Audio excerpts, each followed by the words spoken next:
Sunday in the forest. I'm out to hang out at church for a little bit. So I'm going to take a drive to the back. Get in the deep part of the forest. A little more natural back there.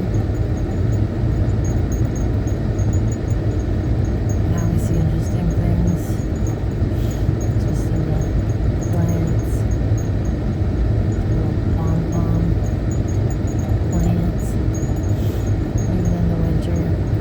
Brown, but blowing the wind and they look so pretty.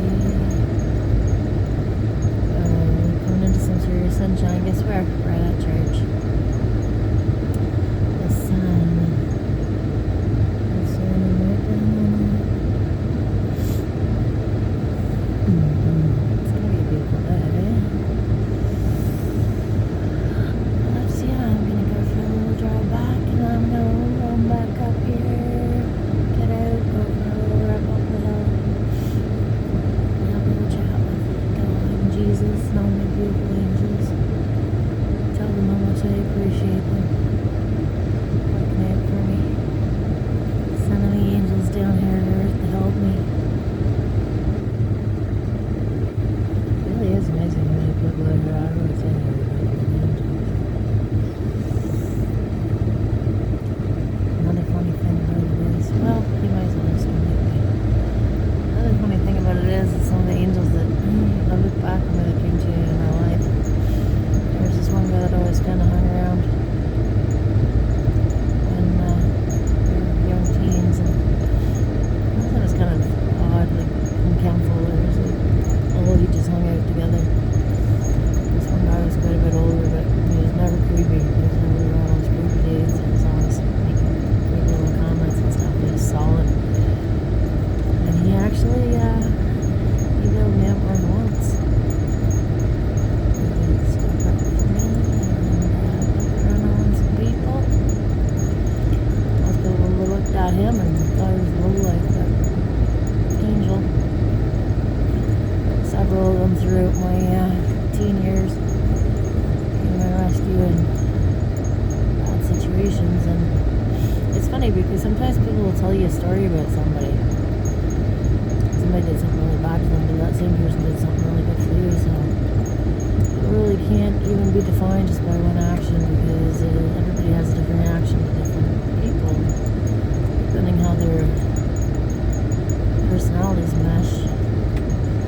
Now, I've had people who've done horrible things to me that I'm still, I guess, friends with to this day. Yeah. Keep things cool with most people, but yeah, it's quite funny how, remember this one time I was working down on Scott Street and it was a bit of a hellish day, and I was coming back up and I had the music playing, the song Strutting, it's a really good song, it was playing, I had it blared, and this elderly man was at the crosswalk and he starts crossing the road. He looked like he was probably Chinese, probably about 90, and he started dancing across that crosswalk to my music, and he never looked at me, he never made eye contact with me, he just bopped along like a little teenager.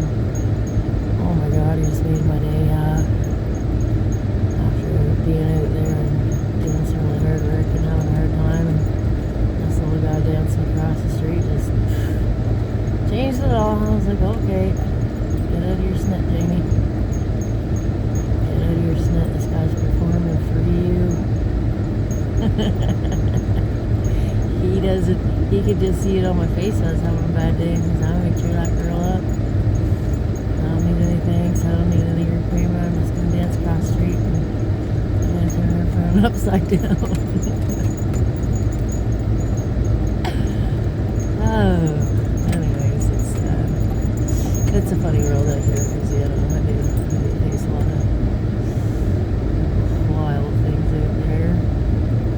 One thing that really gets my goat too is people who call in and try to get you in trouble at work or make an anonymous phone call. I saw that girl in the truck right.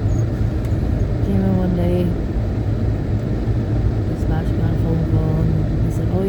driver. Yeah, I know what you mean. She's actually right in front of me right now. And I couldn't hear the other end of the phone. And he says, yeah, no, she's very sorry about that. And I said, no, I'm not.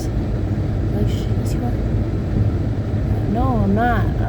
I'm not sorry if you don't call here in here or like present the thing to me or like call in and honestly and try to like get me reprimanded at my job or you want me to lose my job.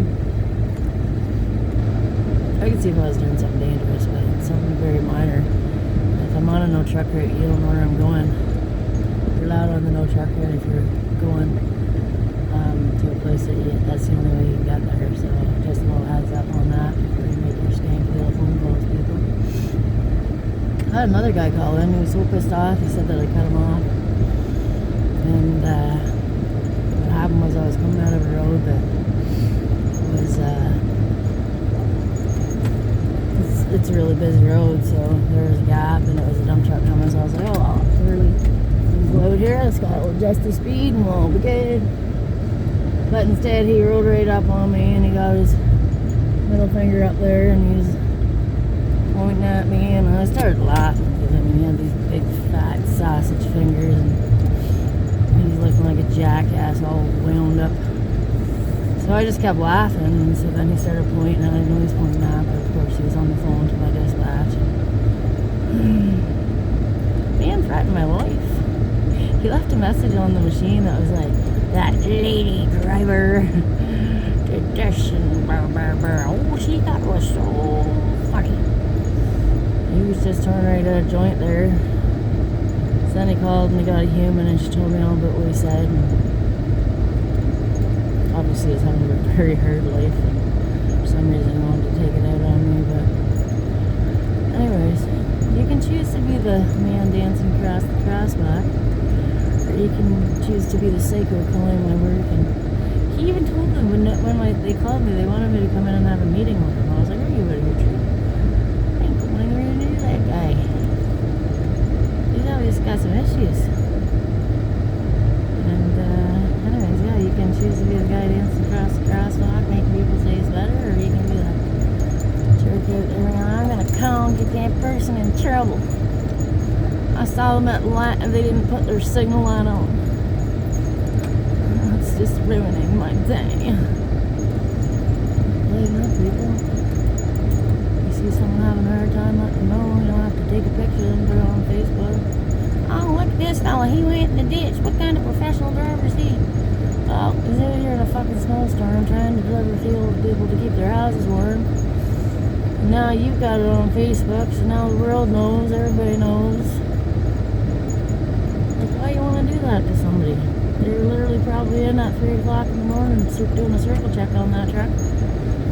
They can't see where all the driveways in. They can't see every little thing. People piss on people for going in the ditch too. It's like, well, I saw one there a couple weeks ago. I rolled out in that and it was an absolute whiteout blizzard. You could not see anything. And people were like, why'd that guy go in the ditch?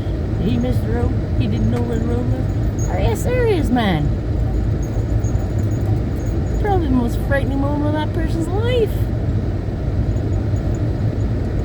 And you're making fun of them on a social media platform. They all act like they never done nothing wrong.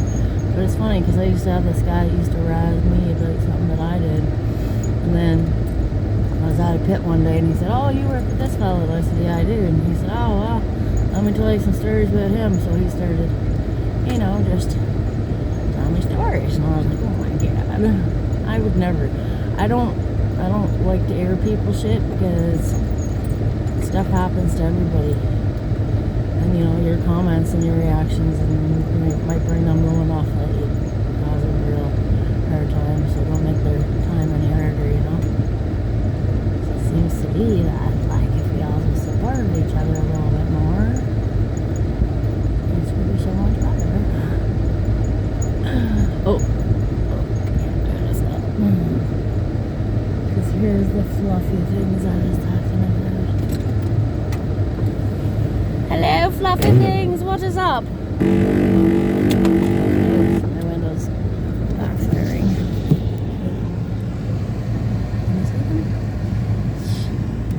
Maybe you can't even. Oh, hello. What's up? That is a beautiful hairdo you have going today. I really like it. Can I get the name of your stylist? I had to think about what that was called. Anyways.